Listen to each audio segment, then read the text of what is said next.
So,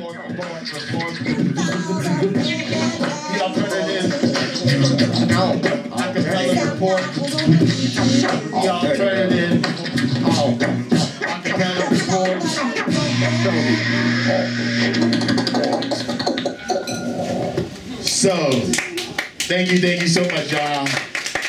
So, what is this all about right here that we're doing, the Alternative Acapella Report? It's a talk show, it's a performance, it's enlightening people about the voice and how it's being used. Yes. Great friend of ours, Japanese beatboxer. How's he doing? Traveling the world, street performing, busking, making his way, and he's doing great. He was like, it's warm over there, it's summer over there because it's on the southern hemisphere. So he follows the summer. He'll probably stop by New York when it's summer here again. But yeah, he was basically telling me that there are dudes who are completely battling on YouTube. That one person makes a video or several people make a video, people will weigh in and judge strictly on YouTube, and people are battle winners just on the internet only. So it's totally a new world, and I was talking to him about the way that me and him learned being like among friends or among people we would go meet up with at events. We talked about Kid Lucky's old events at CBGB's where I first met D and a lot of other beatboxers back in the early 2000s. So those were the ways that I expanded my beatbox knowledge. Yeah. And I love, battling is great. I never was so much of a battler. I'm more built with friends, but this concept of internet battling and only on YouTube I thought was pretty wow, I never heard of that. Yeah, I find that really interesting in the fact of how everybody's doing a lot of stuff online. And I'm not mad at that in some ways because that's another way that you're able to connect with other people. My biggest thing about the championships is that I find, the American Championships and even the Midwest battles, and I brought this up, in passing, to a couple people, is the big disconnect between beatboxers that have been doing it for a long time and the beatboxers that have been doing it for a couple of years.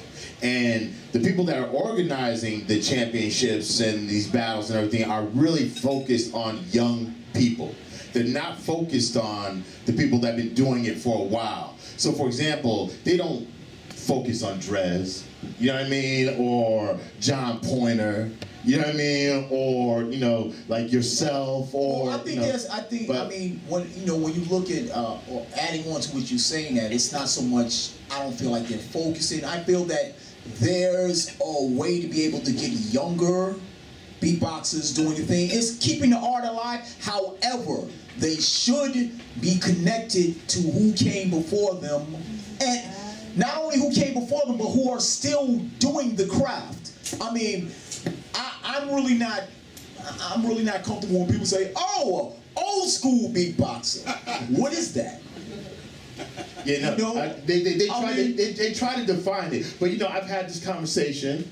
With a younger beatboxer who's on this panel as well. So, please, Kaila, what do you think about the younger generation and, the young cats that are coming up? And yeah, I mean, I think it's a really good thing. I'm very proud of the American beatbox community now because it really is so close. And as beatboxers, I know people from around the country. I know people around the world through beatboxing. This year is something different because usually we only have one battle a year. Then we had 2 battles, and this year we're doing regional battles. So there's going to be a Northeast one, Midwest, West, South, and that's really cool.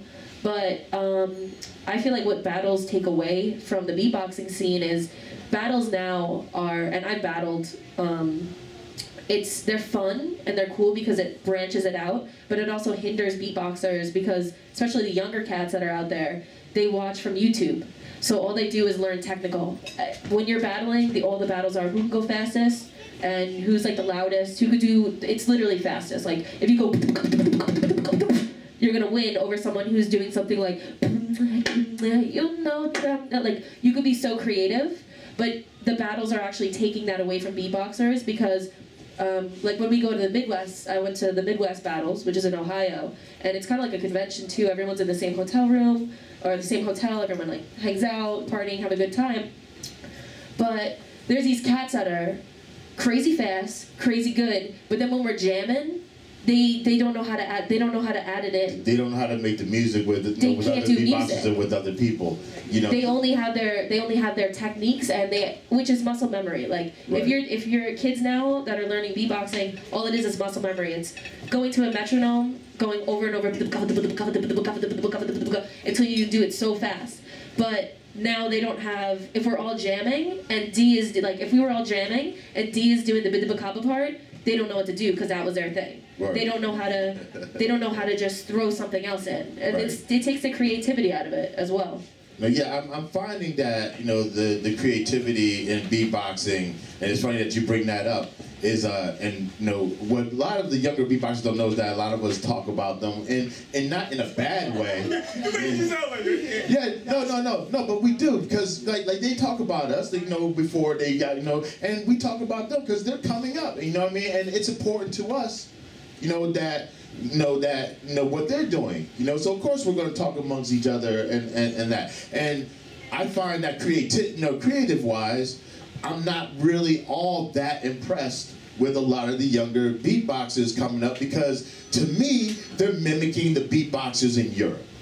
And that's all they know. And well, there are exceptions. There definitely are exceptions. Yes, but I'm not. But I'm saying, as an overall aspect to it, they are looking at the European beatboxers and and copying them. And I'm not. And the same. And I would be a hypocrite if I didn't call them out on it the same way that I called the Europeans out. You know what I mean, for biting our style. You know, and they did the same with us. You know what I mean? And so a lot of younger cats are looking at them and doing the same thing. So I feel that like it's my responsibility as well to sit there and say, hey, take the time, take the 2 or 3 years, or the 4 years, or the 5 years to practice your stuff. You know, if you're hungry, go out on stage and practice it right there on stage. You know, but do you. Don't do somebody else. Don't down to inspiration. Right. I mean, a lot of times it's okay to be inspired. So and then when you are inspired or you learn something, take it and personalize whatever you do. Take it where you're able to take it to a level that only you can take it. I mean, because at the end of the day, I mean, competitions are cool. You know, they have their places. It's like sports and exercise. But at the end of the day, your main competition is when you look in the mirror. That's your competition. You can only be the best you that you can possibly be. Right. And that's what it gets down to.